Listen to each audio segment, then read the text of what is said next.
Coronary occlusion हम discuss करते हैं कि कोरोनरी ऑक्लूजन की डेफिनेशन क्या है, इसकी कॉज क्या है और कौन से वो रिस्क फैक्टर्स हैं जो लीड करते हैं टुवर्ड्स हार्ट अटैक।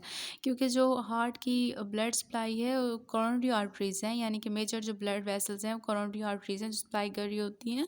अगर इनमें ब्लड फ्लो प्रॉपर नहीं होता ड्यू टू ऑब्स्ट्रक्शन या हमारे पास कंप्लीट ही नहीं हो रहा, ब्लड फ्लो वहाँ से कर ही नहीं रहा, टोटल ऑब्स्ट्रक्शन हो चुकी है, तो वो लीड कर सकता है toward heart attack.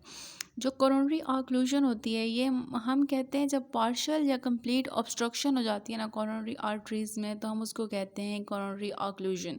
Coronary occlusion हमारे पास जो है वो लीड करती है टुवर्ड्स हार्ट अटैक। अब इसकी जो कॉज है वो ये है कि एथीरोस्क्लेरोसिस हम यूज़ करते हैं जब डेपोजिशन हो जाती है कोलेस्ट्रॉल की आर्टरीज़ की वॉल में। तो उस डेपोजिशन के लिए हम जो मेडिकल टर्म यूज़ करते हैं वो है एथीरोस्क्लेरोसिस। अब जब एथीरोस्क्लेरोसिस होती है तो हमारे पास एक प्लेक बन जाता है जिसे हम एथीरोस्क्लेरोटिक प्लेक कहते हैं। जो प्लेक होता है वो कोलेस्ट्रॉल का बना हुआ होता है। अब जब प्लेक बन जाता है तो हमारे पास जो वॉल होती है आर्टरीज़ की वो फाइब्रोटिक हो जाती है और उनका ल्यूमन जो होता है आर्टरीज़ का वो नैरो हो जाता है, जिसकी वजह से जो ब्लड फ्लो है वो रिड्यूस हो जाता है। अब ये जो प्लेक होता है ये एक्टिवेट करता है हमारे पास प्लेटलेट्स को। प्लेटलेट्स हमारे पास थ्रोम्बोसिस कराते हैं, यानी कि ब्लड क्लॉट की फॉर्मेशन कराते हैं जिसे हम थ्रोम्बस कहते हैं।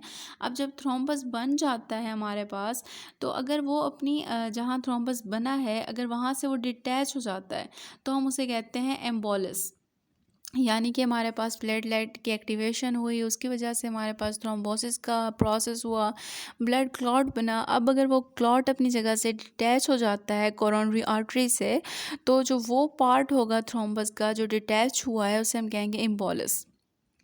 और जब हमारे पास फिर थ्रोम्बस बन जाता है तो ब्लड नहीं मिल रहा होता मायोकार्डियम को, जिसकी वजह से इस्कीमिया हो जाता है। अब जो रिस्क फैक्टर्स हैं कोरोनरी आर्टरी के, सबसे पहले हमारे पास आता है हाइपरटेंशन। अगर ब्लड प्रेशर हाई है तो वो लीड कर सकता है टुवर्ड हार्ट अटैक। इसके अलावा अगर कोलेस्ट्रॉल का लेवल बहुत ज़्यादा हाई है या फिर ट्राइग्लिसराइड का लेवल हाई है, डायबिटीज़ है, डायबिटीज़ मेलाइटिस, और अगर कोई ओवरवेट है। ओवरवेट में भी हमारे पास ये प्रॉब्लम बहुत ज़्यादा देखने को मिलता है। इसके साथ साथ जो स्मोकिंग करते हैं और जो स्ट्रेस लेते हैं, यानी कि अगर हम इसके जो मेजर कह लें, हम जो मेजर इसके रिस्क फैक्टर्स हैं उनमें हमारे पास ओवरवेट है और स्मोकिंग है और स्ट्रेस है। इसके साथ साथ हाई लेवल ऑफ कोलेस्ट्रॉल, वो तो जब एक ओवरवेट बंदा होता है तो उसमें कोलेस्ट्रॉल का लेवल वैसे ही ज़्यादा हो जाता है। इसके अलावा हाइपरटेंशन भी हो जाती है, और डायबिटीज़ का अगर पेशेंट है तो उसको भी हार्ट अटैक के यानी कि कोरोनरी ऑक्लूजन के चांसेस बहुत ज़्यादा होते हैं।